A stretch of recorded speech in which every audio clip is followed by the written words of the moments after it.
Good evening to everybody. It's always great to be back in America and to be here among friends. Friends of Europe, friends of defense, friends of football.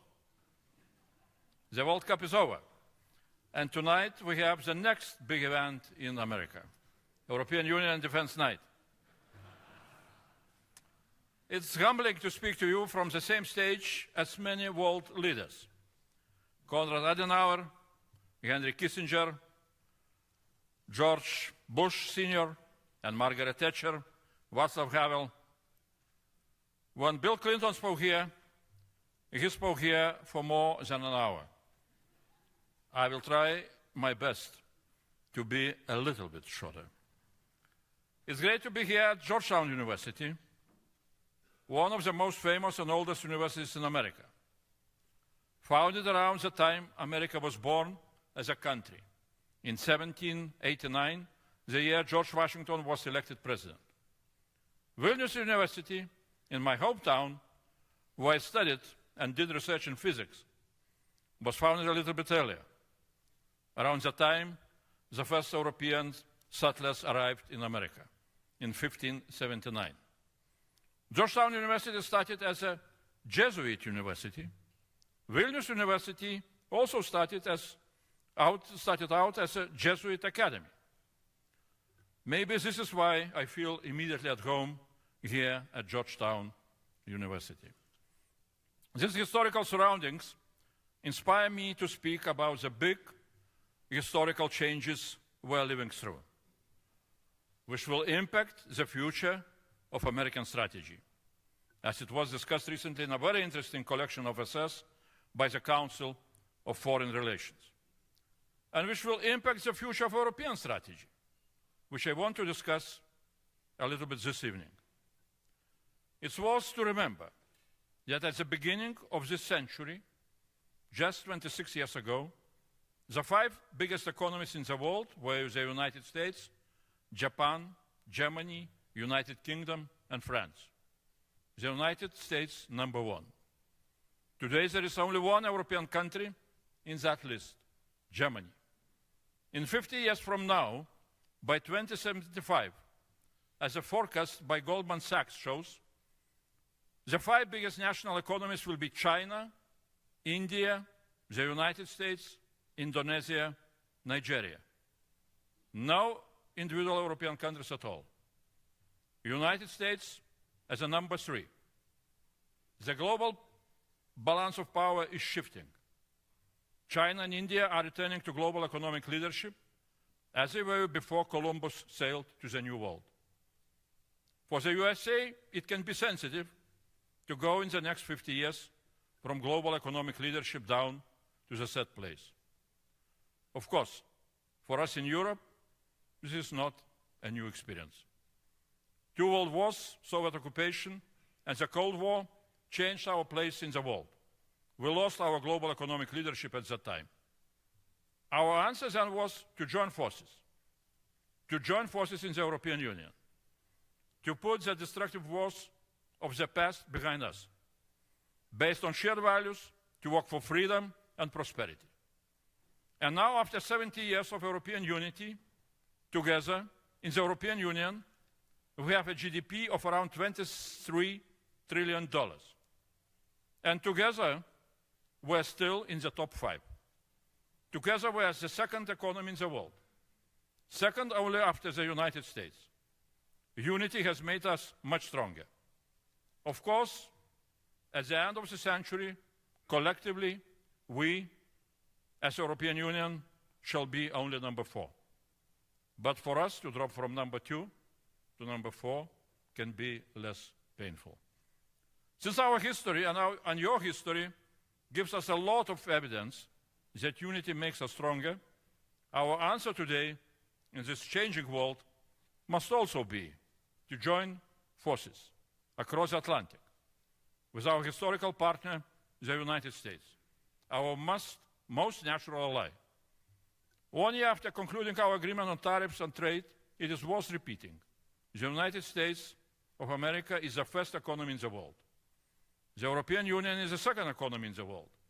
As combined economies, even at the end of the century, we shall be able to keep global economical leadership, perhaps. Together, we need to fear no adversary. But alone and divided, we are in danger. The biggest adversary, the biggest threat on the continent of Europe is now aggressive Russia. We can only deter Russian aggression together. Russia is spending 50% of its national budget on its war machine. Russia is outproducing Europe in many areas, and even the United States and NATO, and will be capable of launching 10 million drones per year. The NATO summit in Ankara made clear. Russia is the biggest long-term threat for Europe and for NATO. To deter Russia, we need a stronger Europe for a stronger NATO. We need NATO 3.0. Americans are asking Europe to take primary responsibility for its own conventional defense, because the United States of America needs to shift to the Indo-Pacific. And this is what we are doing. We are taking responsibility. 8 European countries are already spending more than the United States on defense in percentage of GDP. The Baltics and Poland now are spending more than 5% of their GDP on core defense. The United States, with 3.2%, is in the 9th place. And if trends continue, by 2030, European countries in nominal terms, dollar by dollar, euro by euro, will be spending more or equal with the United States on defense. $1 trillion. Europe is catching up. A true defense big bang, making both Europe and NATO stronger. We are now concretely discussing with our American partners the way forward. An orderly discussion on changing responsibilities. What capabilities does America need to shift from Europe to other parts of the world? From where and when? Together, we are identifying gaps. And the European Union can then support member states to fill those gaps. We need to remember that we are living through a century of major tectonic geopolitical shifts in the world. Some of these are shifts in history that happen only once in 500 years, like China and India returning to global economic leadership. Other shifts once in 100 years, like the dual transformation from a transatlantic collective defense of Europe to much more of European collective defense of Europe. And at the same time, from expeditionary doctrine approved by NATO in 2012 back to the doctrine of territorial defense in Europe. These tectonic geopolitical shifts demand from us a holistic approach to our defense readiness, which has 3 equally important pillars. The first, material defense readiness: weapons, finances, industry, production, and procurement. Second, institutional defense readiness: how we are organizing ourselves in Europe, how we are creating an European pillar of NATO. And the third one, political defense readiness: how we are upholding our political unity despite all the hybrid attempts to destroy it.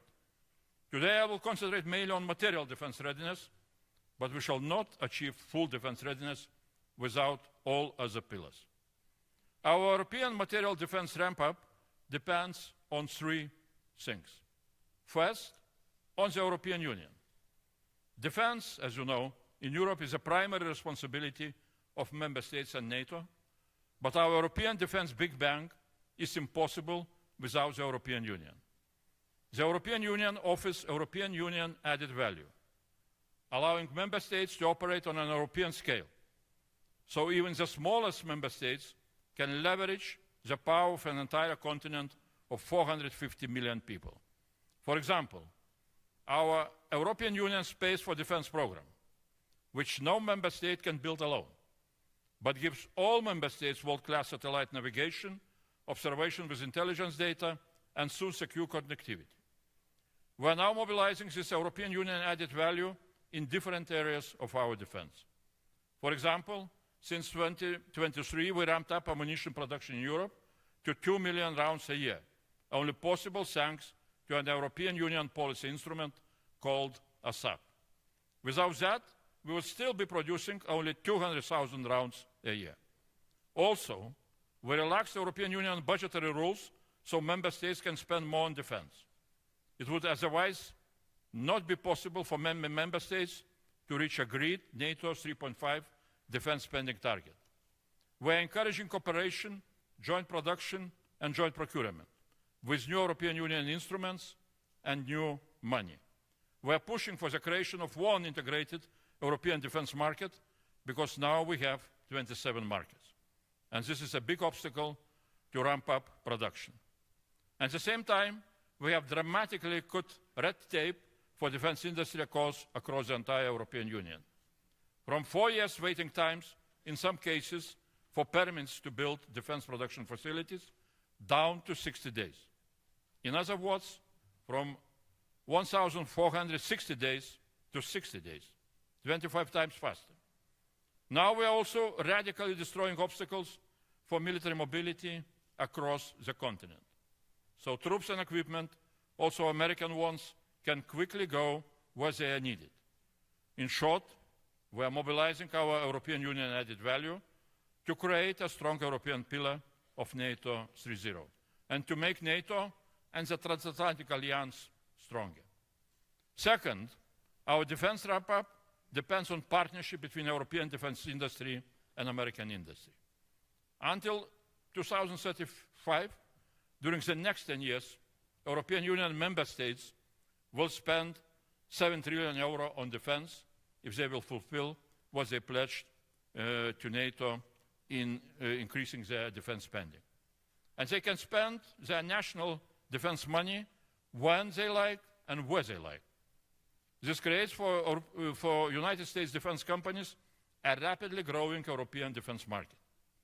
On top of that, are European Union defense investment programs, which are also offer opportunities for American industry. 150 billion in SAVE loans and 60 billion Ukraine defense loan. Also, the next EU multi-annual budget, which we call MFF, from 2028 till 2035, will give around 130 billion euro for defense and space, which is 5 times more than we had till now.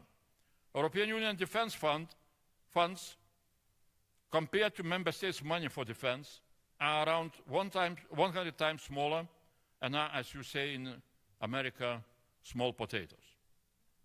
Not trillions, but only billions. Nevertheless, good opportunities. Now almost 90 United States companies are taking part in different European defense programs. There is still a lot of space for America to invest into European defense industry. But while Europeans buy 40% of their defense equipment in the United States buys only 1% in Europe. For a true transatlantic defense industrial partnership, we need also American industry and American militaries to procure and to invest in Europe. True partnership in defense is much more than just licensing or co-production. It's also sharing IP rights, joint research and joint development of new products, joint innovations, and joint learning from Ukrainian defense industrial experience. What is damaging possibilities of American defense industry on the European continent? It is still ITAR. European member states are very cautious to buy defense products without guarantees they will be free to use them as they need. And some clever companies, European companies, are already advertising our products are ITAR free. That is a key selling point for your competitors. Finally, for our defense ramp-up, we need to learn a lot from Ukraine. Russia is continuing its war of aggression, but at a growing cost. Ukrainian drones are stopping the Russian advance, disrupting logistics behind the front lines. And deep inland, they are striking the oil supply that fuels Russia's war machine. For the first time since the fall of communism, long queues in Moscow, queues before petrol stations. Occupied Crimea is collapsing. But the more Ukraine is prevailing, the more desperate Putin gets, and deadly. Every day there are drone attacks and ballistic missile attacks on Kiev. We now need to double down on our support for brave Ukraine. It's good that President Trump discussed the possibility of licensed production of anti-ballistic PAC-3 missiles in Ukraine. It was good also that at the NATO summit in Ankara, allies once again promised 140 billion euro in support for defense of Ukraine for this year and next year. The European Union and member states will continue our strongest support, as we have done till now, being the biggest supporter worldwide of Ukraine, with more than 180 billion euro for Ukrainian defense since the Russian invasion. Member states can now use 150 billion euro in safe loans to procure with Ukraine and for Ukraine. And now money from our 60 billion Ukraine support loan devoted for defense of Ukraine is starting to reach Ukraine. But now Ukraine not only receives support, but also gives support, including for us in Europe. Secretary of State Marco Rubio recently said, Ukraine has the best army in Europe. Ukraine has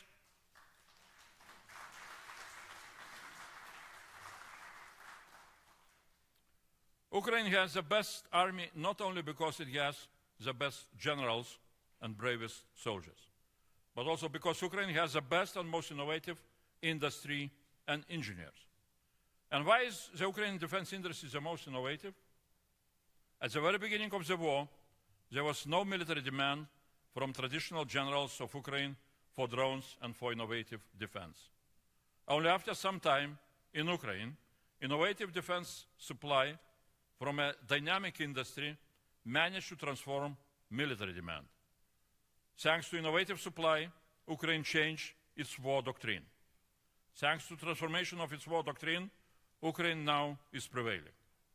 In Europe, we need to repeat the same road of transformation, on supply side and on demand side, and finally to transform our defense doctrines. It would be difficult to understand if we in Europe would not take it as our vital interest to integrate the best European military force and most innovative defense industry of Ukraine into our European defense architecture. Ukrainian industry produces good enough weapons for wartime conditions to perform on the battlefield.